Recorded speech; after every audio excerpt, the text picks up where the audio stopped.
I don't need to know what it's like to live in hell, because if you're a drug addict off of any type of opiate, especially heroin, you know exactly what it's like to live in hell. She really sucked it to me.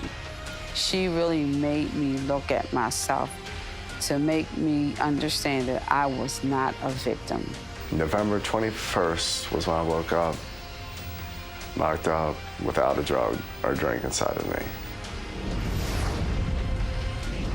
Breaking heroin's grip. Road to recovery.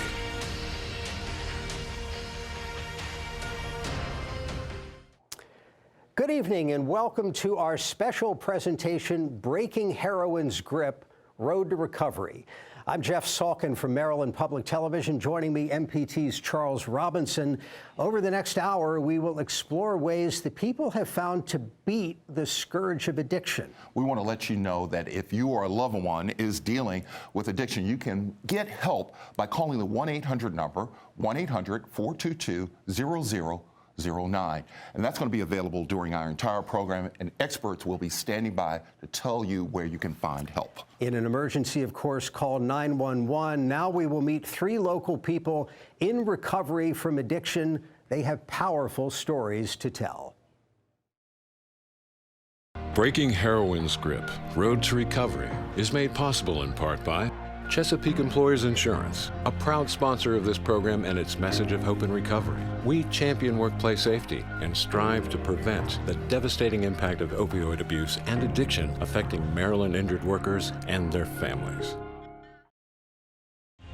On an average day in the U.S., more than 650,000 opioid prescriptions are dispensed. 3,900 people start non-medical use of prescription opioids, and 78 people die from an opioid-related overdose. Breaking heroin's grip. Road to recovery.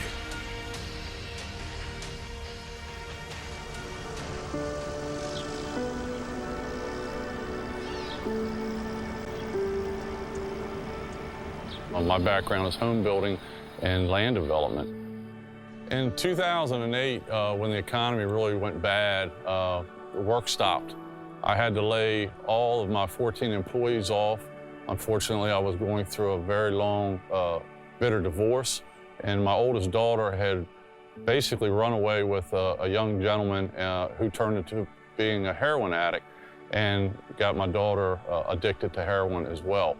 So it was a really low point in my life. I actually contemplated suicide. I had gotten that low. I reached out to an old friend that had a farm on the river, Dave Robinson of Serenity Farms. And we were able to come together and figure out how we would grow food for those in need in our area. So we work with Serenity Farms and 26 other farms in this area that we can aggregate food in a partnership with the Maryland Food Bank. We raise corn and potatoes and various other vegetables here right on this farm, about 1.2 million pounds a year. We do that with volunteers. Approximately 6,000 volunteers come to the farm in the form of incarcerated individuals from the Maryland pre-release facility to high school students, church groups, by the thousands. And we work side by side in the trenches, helping our fellow community members. In 2014, Dave Robinson, the farmer's son, he lost his daughter to a heroin overdose. And we decided at that point in time we needed to do more at this farm. The heroin epidemic, I think families and folks are just really starting to understand and realize it, how bad it is down here. They wanted to deny it, and if it wasn't happening or involving their own child or spouse or whatever, they ignored it. We've got a wall of no return. The wall of no return is individuals that have passed from opiates and heroin addiction.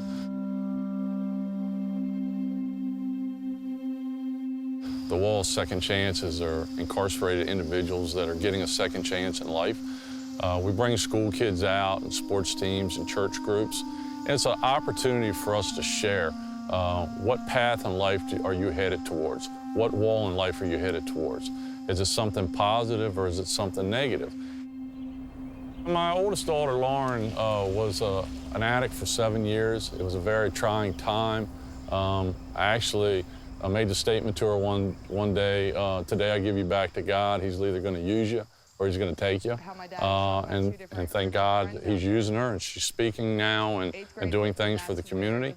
But she comes here and she shares her testimony with other middle school and older children to make them aware that these things are real and they can happen to you, and it's not something we can just hide.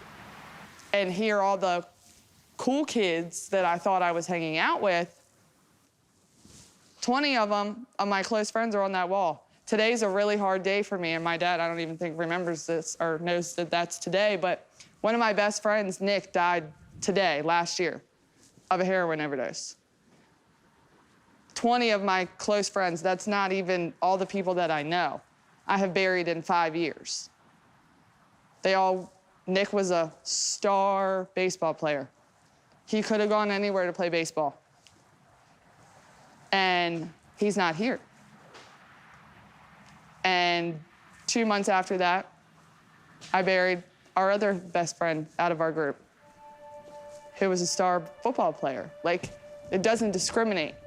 I tell everyone, you know, I don't need to know what it's like to live in hell, because if you're a drug addict off of any type of opiate, especially heroin, you know exactly what it's like to live in hell every single day.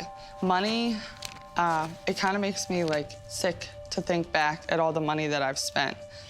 I had a close to $300 a day addiction, and that was just to maintain being normal, I say. I wasn't like falling over myself, knotted out in a corner. I was functioning every day. I was working. I was, you know, running a restaurant. I had a son. Like, that's how I hit it so well for so long. And at my size, I was doing enough that could take out, you know, a grown man. And here I was talking to you just like this. I was charged with 25 counts of felony check fraud. And they knew that my family knew that something was going on.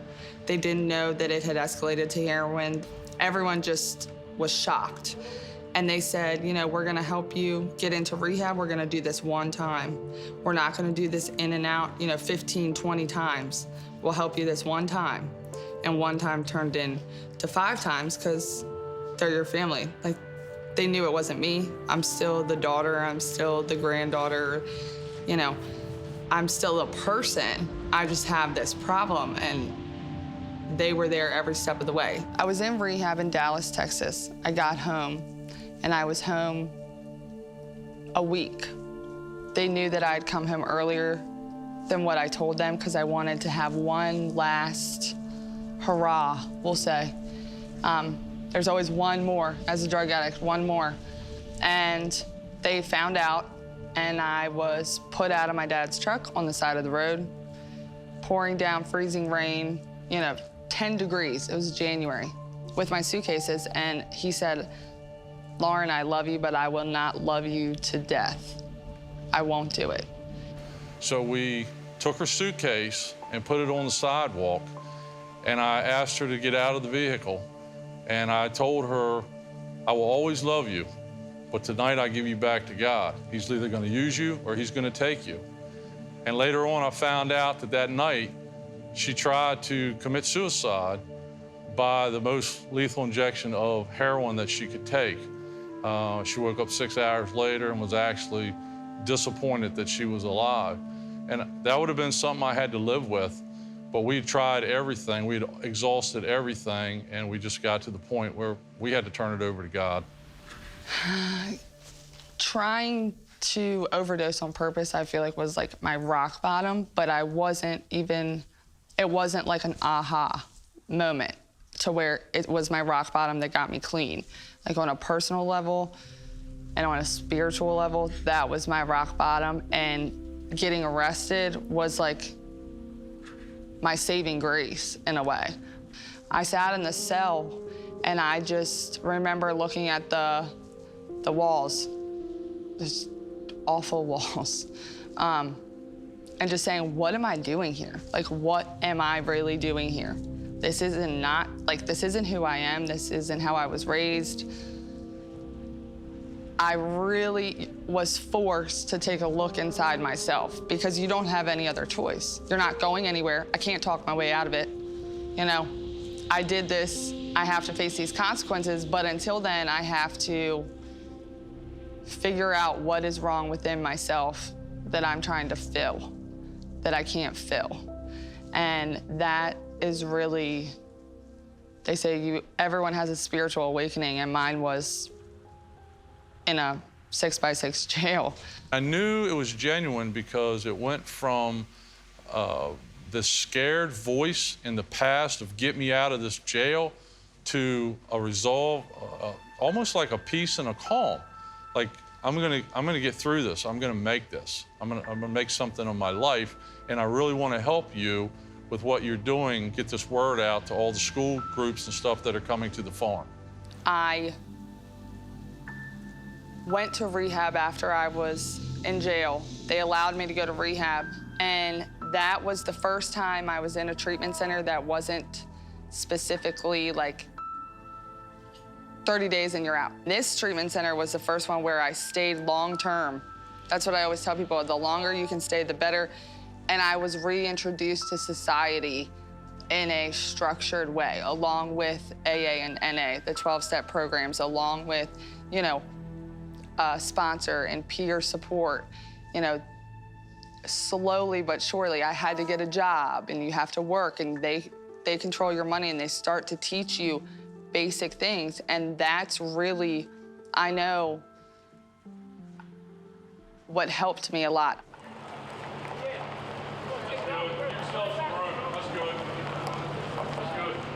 I had an inmate that was working for about 2 months at the farm, and he was working down at one end of the building sorting tomatoes, and a woman walked in, and at one end of the building we have pictures up of individuals that have passed from opiates and heroin overdose in our area. And she was weeping, and she was looking at a picture of her son. She actually turned to this individual and apologized for making the noise and disturbing him. She invited him to walk up and look at the picture, and when she did, he recognized the picture. It was someone that he had sold heroin to, and this individual passed away in the Annapolis Mall parking lot, and he had sold him the heroin about an hour before that happened. You can only imagine the guilt and the feeling that he had, and the more we talked, I asked him, do you know anyone in Calvert County? Have you sold heroin to anyone in that area? And he goes, well, a lot of people come from Calvert County to where I'm at, and they're looking for the drugs. And I said, well, do you know Lauren Fowler? And he looked me at the eyes, and he started tearing up. And he said, I was afraid you were going to ask me that. I drove here because I was like, I just have to see who it is. I pulled up, and he was unloading boxes out of the Farming for Hunger truck. And I looked to my right, and he looked over at me, and he said, hey, Lauren. And I was like, huh, hey. And my dad said, so you do know each other? And I was like, yes, we do. And out of the thousands and thousands of inmates that could be here, for him to be here was just blowing my mind. The last time I had seen Terrell since I saw him here was the night I tried to commit suicide by an overdose. And he had gotten caught, I had gotten caught. He's at the farm now as an inmate, and I'm alive still. You couldn't write it if you wanted to. And not only is he here, but my dad is friends with him. Like, my dad is friends with my dealer. When I tell people that, they're like, wait, what? I said, my dad is friends with my drug dealer, you know, because 5 years ago, Terrell wouldn't have made it off this farm alive. It was the ultimate forgiveness for a father, because years ago, I prayed for that moment to meet that drug dealer, and I'm not sure what I would have done to him. But where I'm at in my life and going through my own storm, I was able to forgive him, and the three of us have come together and been able to share that story with thousands. I mean, he hugged me, and I guess I don't know. I don't think I could have did it. He couldn't possibly fathom, people that are selling me these drugs until he came here to the farm and he started to know these men, and they have a story just like I have a story. They ended up where they ended up just like I did. And how can he forgive me and not him? This farm and Farming for Hunger actually probably saved my life. It means that much to me. It gives me joy every day to come here and to serve others in my community. If you've not been at that place where you're feeling hopeless and helpless, you may not understand what I'm saying, but it shines the light for others that are still in the darkness, and it's pretty amazing. Call 1-800-422-0009. My family moved from Sandtown to North Avenue. So we actually had 3 houses of family. So it was my family, which was my parents and my siblings, my grandparents, and then right next door to them was my sister. Every weekend, I looked forward to going to my cousin's house because I knew that there was gonna be somebody there with some weed. But unbeknownst to me, I didn't think that it was a problem. So I'm 13, and now I'm 14, and I'm still smoking weed. I was introduced to other drugs, which was heroin and cocaine. So I started snorting. I just thought, okay, it was just something to do. Not thinking that it was gonna take me down the road it took me down. Then I started selling weed. So, of course, friends, you sell weed, they have heroin, you do a trade-off. And then I was hit with a tragedy. My brother and my niece drowned. Because I did not know how to cope with loss, my addiction went off the charts. During that time, that's when crack cocaine was very prevalent. I smoked it, but my baby was heroin. And I was afraid of needles. I had friends that used intravenously, and I would look at them, what they were doing, and I just said, I can't do that one. I'm really afraid to do that. So I snorted it, and I got high to the point that I lost my job at the airport. I got put out of my apartment. I called my parents. So my parents, of course, get in a cab, come up here. I still had a room at my parents' house. I always had a room at my parents' house. My mother knew something, but she couldn't put her finger on it. And my father, he worked a lot. Well, I didn't think I had a problem. I thought everything was fine. Me having a problem? My sisters would confront me, and my brothers would confront me. You really need to stop doing that stuff. And I used to say to them, stuff? What stuff? And my sister said, you know exactly what I'm talking about. You're doing that stuff. And I remember my oldest sister saying to me, you are a junkie.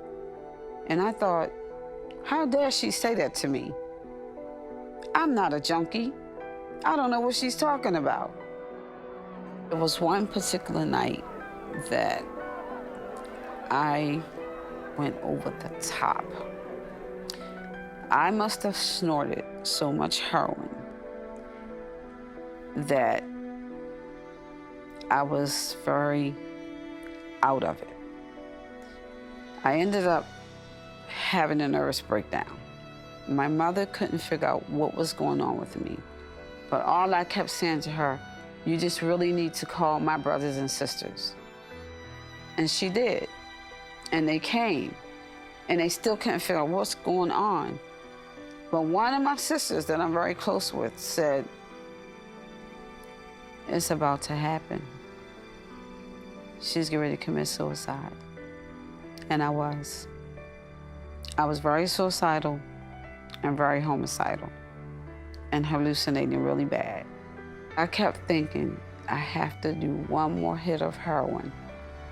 If I could just find one person who's using intravenously, I'm gonna ask them to do me, because I know if I do it, I'm gonna die.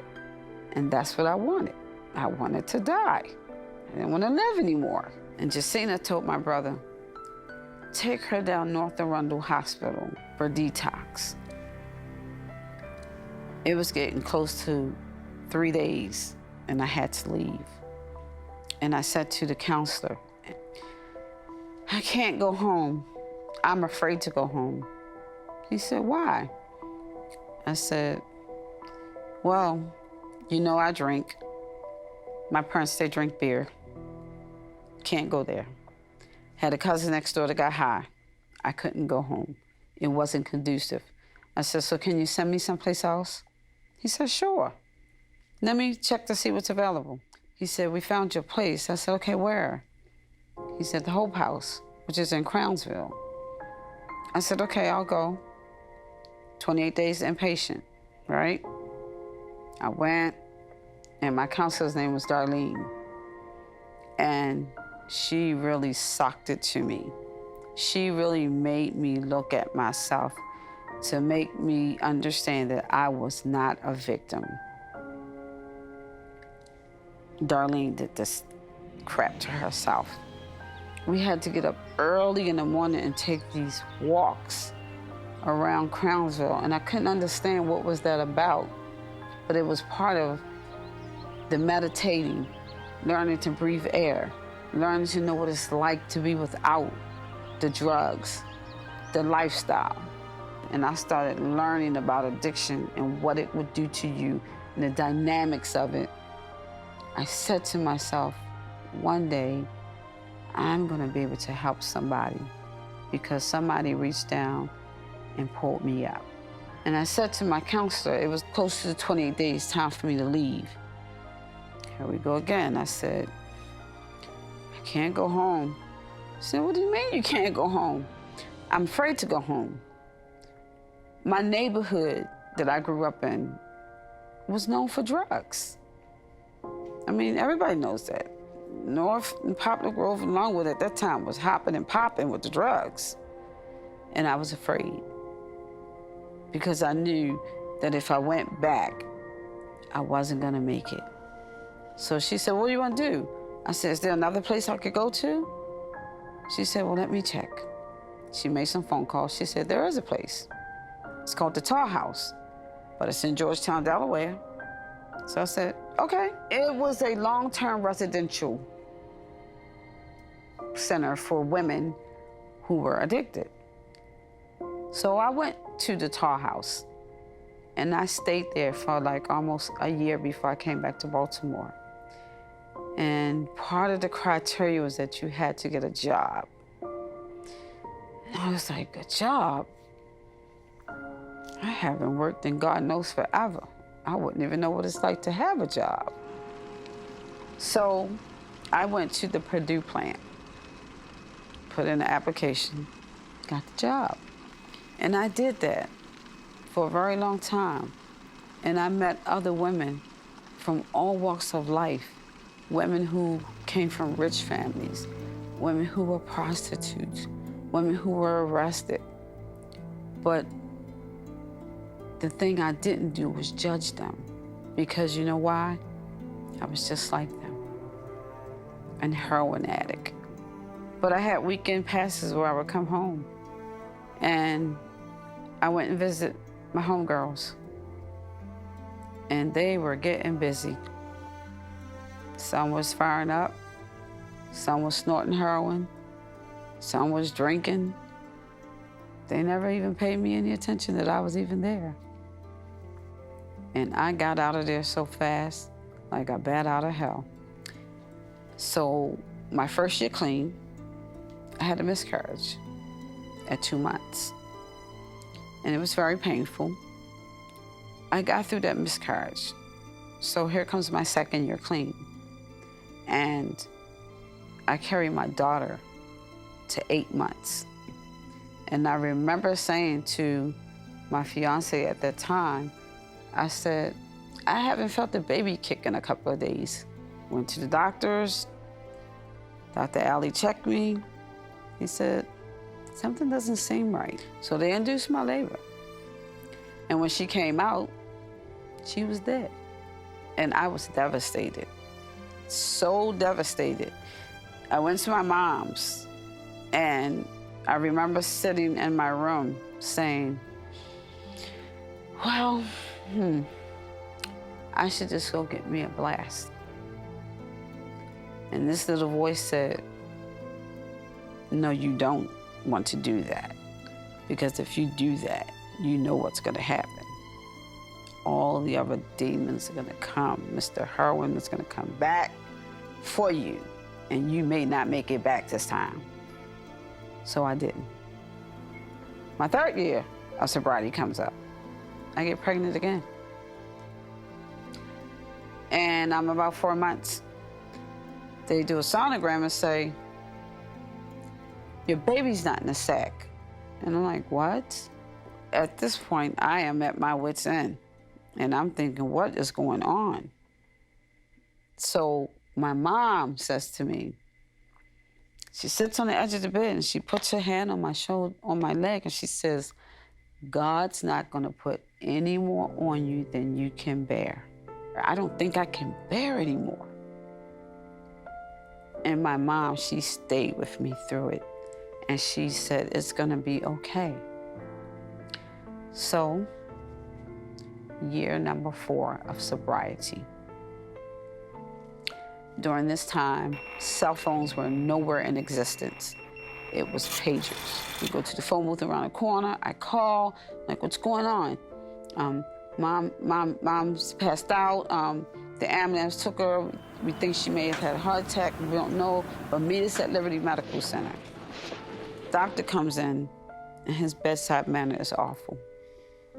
He says, well, you know, when your mom came here, she wasn't doing well. So we're thinking, oh, well, you know, he's gonna tell her what's going on. But she's dead. And I'm thinking to myself, this cannot be real. This cannot be real. That the one person who got me through the death of my children is gone. And all of a sudden, I started thinking what she said to me. God's not going to put any more on you than you can bear. And every day I would say that all the way to her funeral. And my oldest sister kept saying, are you okay? Are you gonna be all right?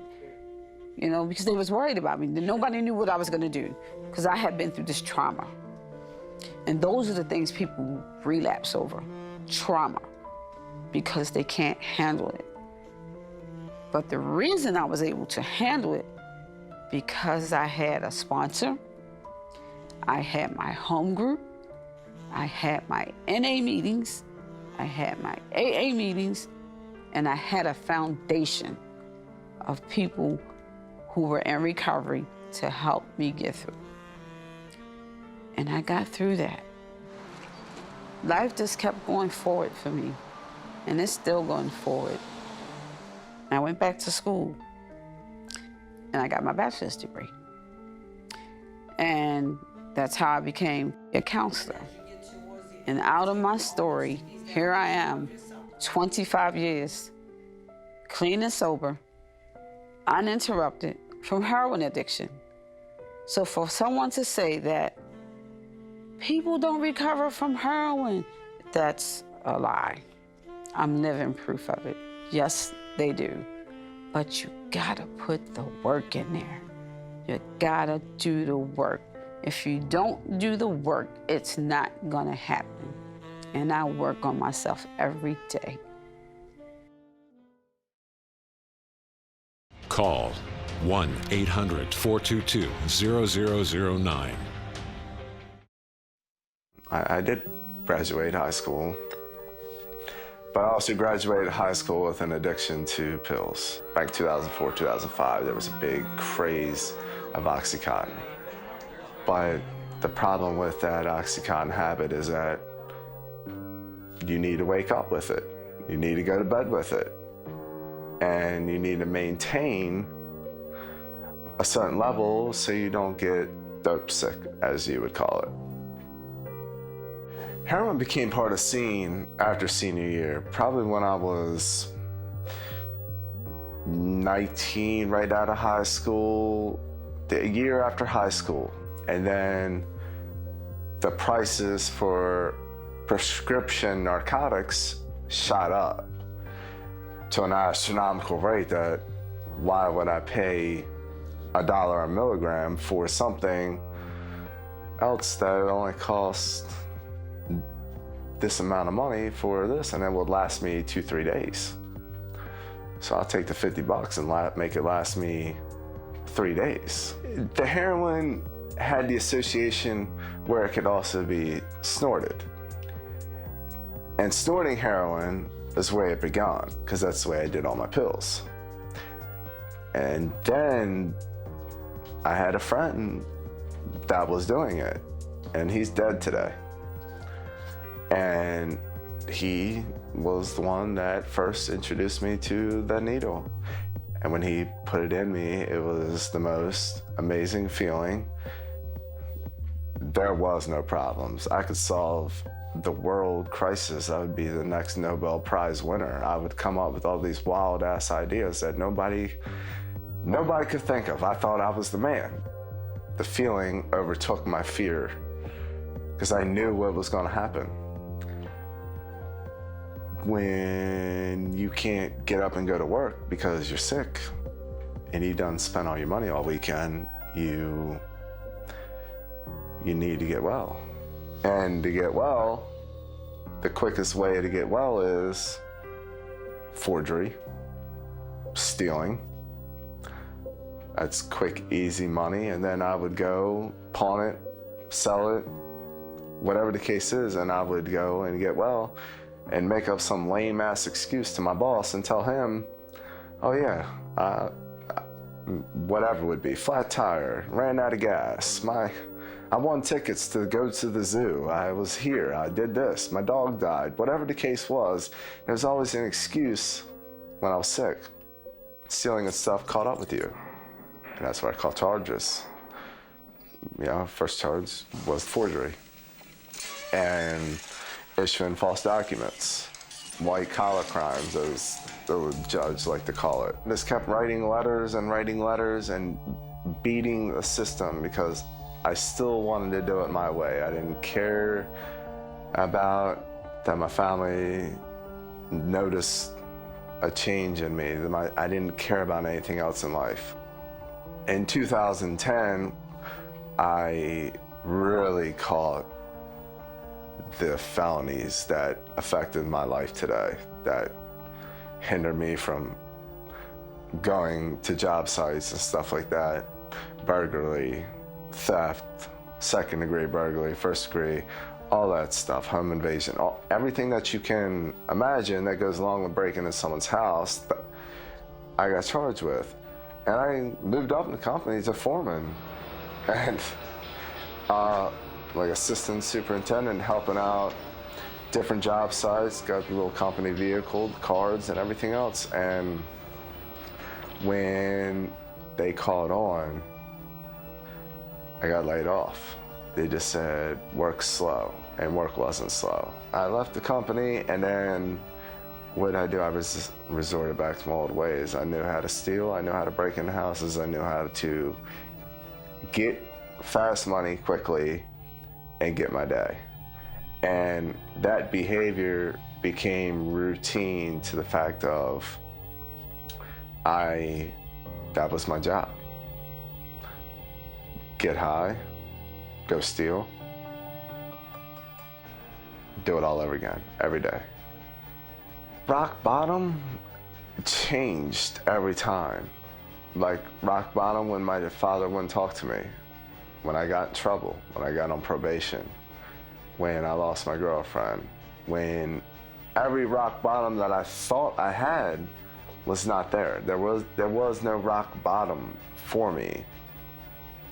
I'm now sitting in jail scheming of how I'm going to get out of this one. I was sitting there, and November 21st was when I woke up, locked up without a drug or drink inside of me. And January of 2015, I lost my vision. And I didn't know why. I just couldn't see. It would come back vaguely and then go away again. And during this whole process, I'm like, there's something wrong with me. So then it started out in one eye, then two eyes, and it was completely just gone within a month or two. I had no other way to turn. No family wanted me at their house. I had no friends. I burnt every bridge in the world through my addiction. And then I heard, hey, come up to Hagerstown. There's a wonderful recovery house up there. And they sent me up to the Wells House. It is known, and it is absolutely a wonderful program. But I still didn't recognize that. I was blind. I was angry at the world, angry at family. So I had to make friends. And I was the person who judged the book by its cover. I never had to really listen, because I always just did what I wanted to do. So the whole time of being blind, I got taught the lesson of seeing with my ears. And I learned to listen. They helped me out. They walked me around town. And the counselors, they did everything in their power to get me to the right doctors. And I found out why I was blind was because I was diagnosed with multiple sclerosis. And that isn't because of drug use. It isn't hereditary. As angry as I got with everything, I got on my hands and knees in December, and I prayed. And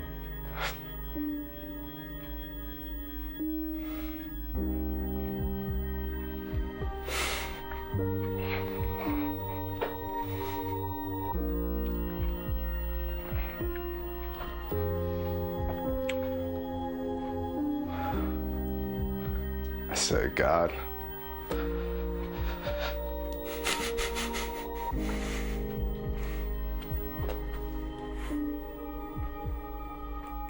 whatever your intentions are for me, I don't know. I know what I want to do. I know what I've always done. But if I'm gonna be blind,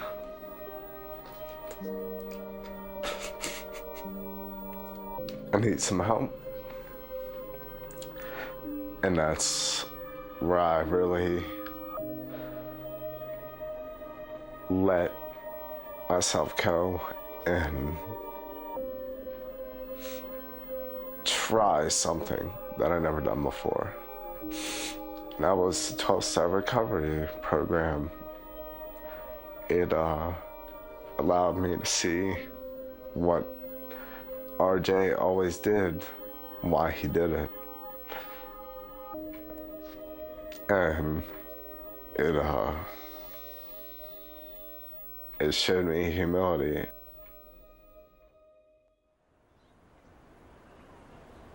In January, the second Saturday in January of 2016, I woke up being able to see. All I could do was stay up all day, happy that I could see again. Now, having MS and stuff like that is definitely why I lost my vision. The treatment could have or could not have worked, but it worked for me. Getting sober brought my family back in my life. that I've broken with my father. He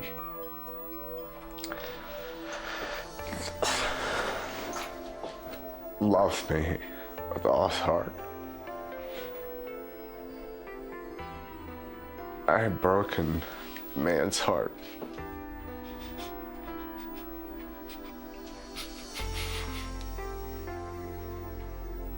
So many times.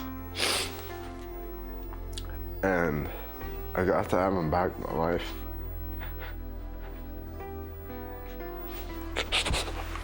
It's probably the best thing that has happened. The man's my hero.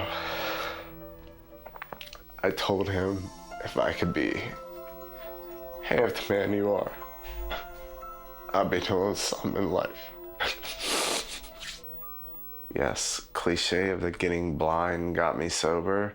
No, getting blind made me actually listen to something else, try something new. I had to trust people again. I had to trust,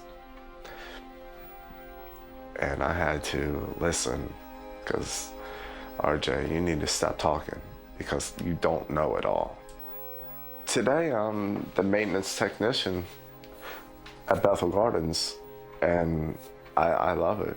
Bethel Gardens is a subsidized community here in Hagerstown, a nonprofit community that has 94 units, and I do plumbing, electrical, carpentry, masonry. I'm going to school for electricity for the company because I don't know much with comes to outlets and breakers and stuff, and plumbing and pipe fitting to get a certification in that, everything. But I like doing different things.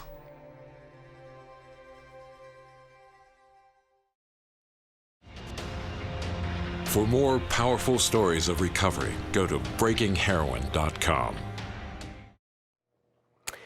Well, those were incredible stories of hope and courage, offering inspiration for those addicted along with their families. Indeed, we need some hope and action because the problem is now in our families, our schools, our workplaces, and our communities.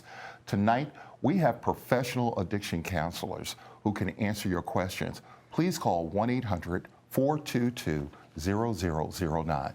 Let me give that number again. That's 1-800-422-0009 to talk with them.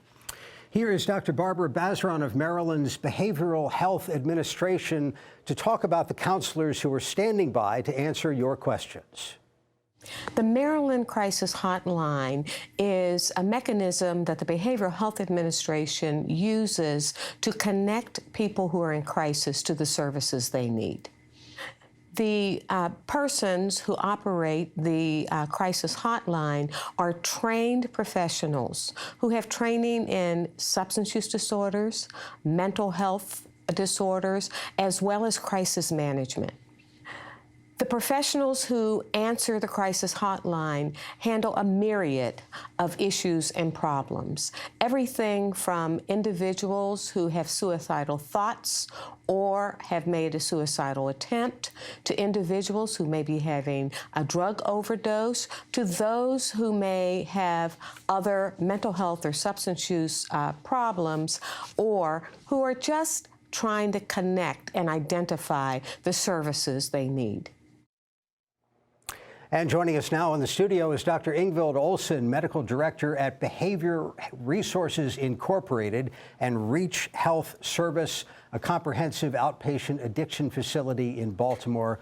Welcome. Thank you. Thanks for having me. Having seen these stories, what's the most important thing that you want people to know? I think this was an unbelievably inspiring documentary that we just watched. And for me, there really are a couple of key messages. One is the message of hope. And I think that, now with all the overdoses that we've seen, we know that there is hope and that people can and do recover. Treatment is available, and there are many different types of treatments. Not every one person is going to be able to recover from a specific residential treatment. There are treatments with medications, but there's treatment and hope. You treat people in your practice. What makes for a successful outcome? Can you tell when somebody walks in how it's going to turn out? You know, that's a great question, and it's hard. It's a little bit of a hard answer, partly because what we know is that addiction is a chronic brain disease, which means that there is no cure, but there is the possibility of recovery. People can learn how to manage their disease, just like people with diabetes learn how to manage their diabetes and learn to live with their diabetes. One of the things that we know is very helpful is having really good social support, peer support, approaching people with empathy and compassion. For the patients that I see, we also often combine counseling and other ancillary services with medications. Some people need residential long-term treatment. Lots of different treatments, but what we know is that people really can and do recover. You work in Baltimore City, which had a problem with heroin long before anybody had heard of Percocets. Does it inform your work at all? Does it give you an advantage having this history with treating people? I think so. I think one of the things that really has changed in Baltimore and elsewhere is not only the prescription opioid epidemic that we've seen, but now with fentanyl. The fentanyl epidemic is like nothing that we've ever actually come across. The past few years, right? Yes. And it's not your typical pharmaceutical fentanyl that people can get for pain. It really now is illicitly produced fentanyl that is 50 to 100 times more potent than heroin and is killing people all over the country. Dr. Olson, stay with us now. There is a very effective rescue drug that has saved the lives of many people who have overdosed. It's called Naloxone, also known as Narcan, and here's how it works. Naloxone saves lives. Naloxone, also known as Narcan, is a life-saving medication you should be aware of. If you or any member of your family or friends are using or have used heroin, methadone, or opioid painkillers like OxyContin, Percocet, Vicodin, or others, Naloxone can safely and effectively reverse an opioid overdose. Fentanyl is an extremely toxic opioid that is being made illegally and mixed into heroin and fake prescription pills and can cause sudden overdose. Naloxone also works to reverse a fentanyl overdose, but it should be given as soon as possible. Due to fentanyl's potency, it may take more than one dose for it to work.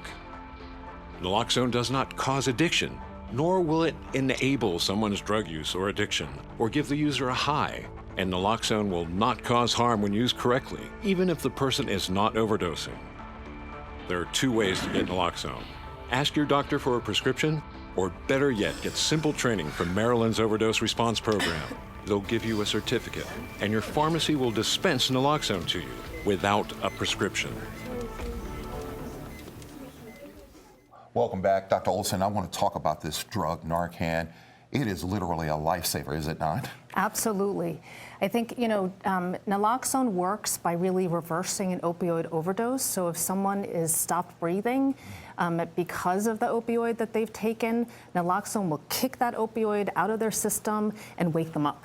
One of the things I think is very interesting is that not only are police using it, but family members and others, there is a problem sometimes associated with drugs like this. In other words, is it a criminal issue? Is it a health issue? But what's the political will that we need to have to make, I don't want to say go away, but at least to reduce the amount of individuals who are addicted to drugs? Yeah, I think, this is something that is now hitting every community, every demographic, every age group. No matter where you look, people are really being affected. And I think that has driven a lot of the emphasis that we've had nationally here in Maryland, across the country, because it really is all hands on deck. I know one of the things is that, drugs know no economic status or station in life. Help the public and those who may want to call understand that this is a lifeline for you, is it not? Absolutely. Getting help and getting as much information as you possibly can about the disease of addiction is really a beginning. And so I see this documentary, what we're doing here, as really a beginning of conversations that we need to be having across kitchen tables, in classrooms, in the workplace, in courts, everywhere, because there is hope and treatment does work. I know a lot of folks will be watching us and going, well, how will I know? I think you see some changes in behavior. You see some hidden things going on. Talk just a little bit about that. Yeah, so one of the things that we know is that when people are in recovery, they really are able to function. They're able to go back to school. They I actually heard someone say they were a functioning heroin addict, and I couldn't get my head around that idea. That's not really true, is it not? No, I mean, you know, part of the disease is that people have this insatiable craving. And when people are in treatment and in recovery, they really are managing their illness and managing their symptoms. I know that, we want to remind folks there's a 1-800 number on your screen. Please use it. Even if you know someone or you know of someone, it's good to talk to somebody. Let me let you also know about a new law that's on the books. It's called the Good Samaritan Law, and it has made a difference, and you can alert authorities to the possibility of overdose, and guess what? You can get some immunity from that. So let's see how that works. The Good Samaritan Law.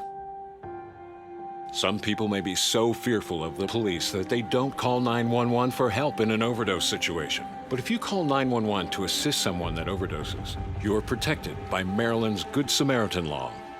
The purpose of the Good Samaritan Law is to encourage any person who experiences or observes a medical emergency caused by alcohol or other drug use to seek medical help without fear of arrest or prosecution for possessing or using a controlled dangerous substance, possessing or using drug paraphernalia, or providing alcohol to minors. The law also protects the person overdosing if they receive assistance because someone else sought help for them.